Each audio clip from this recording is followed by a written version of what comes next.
In this video, we're going to work with matrices and check out a claimed proof that the matrix 1, 1, 0, 0 is equal to the matrix 1, 0, 0, 1. So let's start off by defining matrix A to be 1, 1, 0, 0.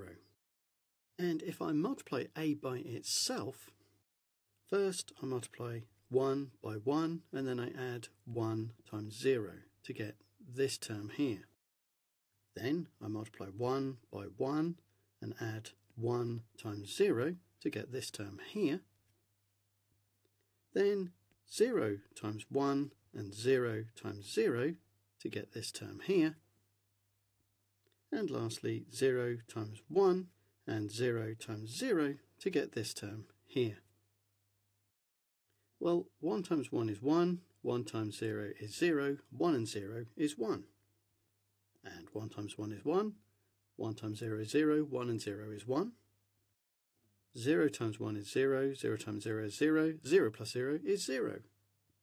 And same again, 0 times 1 is 0, 0 times 0 is 0, 0 plus 0 is 0. So that means if I multiply matrix A by itself, in other words, I get the result which is matrix A. Now I can pre-multiply both sides of my equation by the inverse matrix of A. And because matrix multiplication is associative, it doesn't matter whether I multiply A inverse by the result of A times A, or whether I multiply the result of A inverse A by matrix A. In either case, I'll get the same result. Now the definition of the inverse matrix of A is that when I pre-multiply A by its inverse, I get the identity matrix 1, 0, 0, 1. And I'm doing that here and over here. So the identity matrix times A is equal to the identity matrix. And because pre-multiplying by the identity matrix is a bit like multiplying a number by 1, it gives a result that's equal to the original matrix. That means that A is equal to I.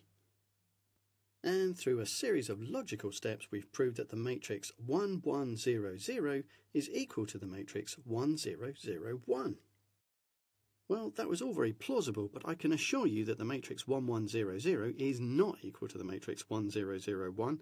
So why don't you pause the video now, have a look through and see if you can work out whereabouts our logic broke down. Right, first of all, I'm just going to tidy this up a little bit to make some space for us to write some more things. Okay, so our first line says that A is defined as being the matrix 1, 1, 0, 0.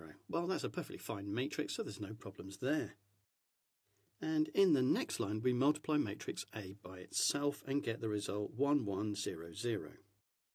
Well, the method for multiplying two 2 by 2 matrices together is to take this term and multiply it by this term, and then add this term multiplied by this term, and this gives us this term in the answer, which is A times E plus B times G.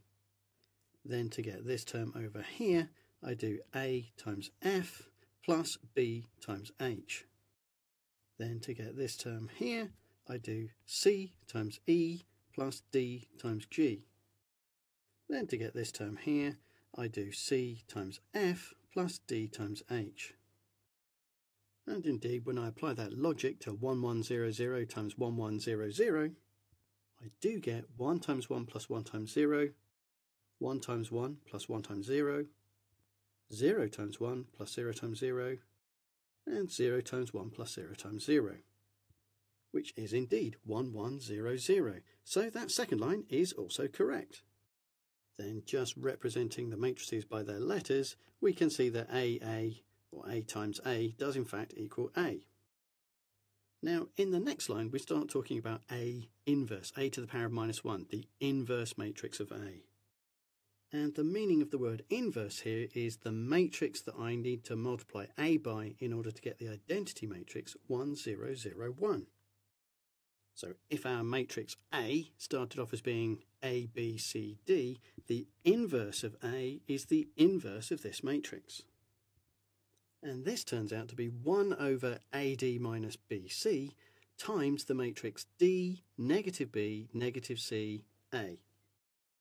Now, AD minus BC is a value that we call the determinant of the matrix.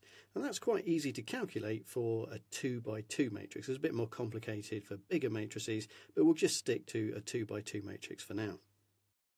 And then within the matrix itself, you can see that we've swapped the A and the D over here, and we've taken the negative of B and C.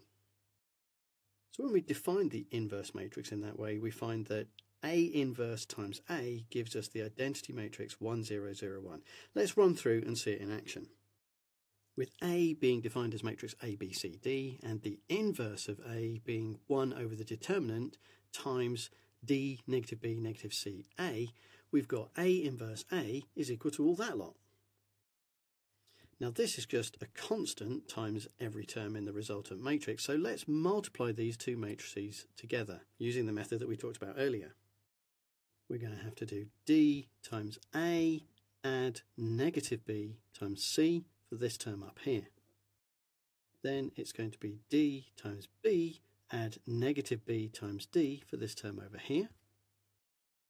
Then negative C times A add A times C for this term down here. And finally negative C times B plus A times D down here. Now D times A is the same as A times D, and then if we're adding negative B times C, that's the same as taking away B times C. So I can rewrite that term as AD minus BC. Then DB, adding the negative of B times D, well that's the same as B times D, take away B times D, which is nothing, or 0. And then negative CA plus AC. Well, C times A is the same as A times C, so this is negative AC plus AC. That again is 0. And then down here, negative CB is the same as negative BC, and if I write these two in the different order, I get AD minus BC. And now I have to multiply each of the terms in that matrix by the constant term outside. And of course, 0 divided by AD minus BC is just 0, and AD minus BC divided by AD minus BC is just 1. So in general, yes, the inverse of A times A does give us this identity matrix I, 1, 0, 0, 1. But let's take a look at this specific case when the matrix A is 1, 1, 0, 0. Then the inverse of A is going to be 1 over the determinant times, well, I need to swap over the 0 and the 1 here, and I need to take the negative of the 1 and the 0 here. Well, of course, negative 0 is just 0, so I've just got to write that in here, and then I can work out what the determinant is. Well, it's 1 times 0 minus 1 times 0. And 1 times 0 is 0, so that becomes 1 over 0 minus 0. And obviously 0 minus 0 is 0. And we've just set off the dividing by 0 alarm. 1 divided by 0 is undefined, so we're trying to multiply this matrix by an undefined number. It turns out that the inverse of matrix A is undefined. We call A a singular or a degenerate matrix. And that's just a square matrix that doesn't have an inverse, where the determinant is 0. So going back to our so-called proof, we're multiplying by A inverse, we're multiplying by an undefined number, and from then on in, everything is complete nonsense. Because the inverse of A is undefined, we can't do further calculations with undefined numbers. We haven't proved that 1100 is equal to 1001 after all. It was a fake proof. When you subscribe to our channel, remember to click the bell to ensure you get notifications about our new videos. And for more mathematics content, why not follow the link in the description below to nagwa.com.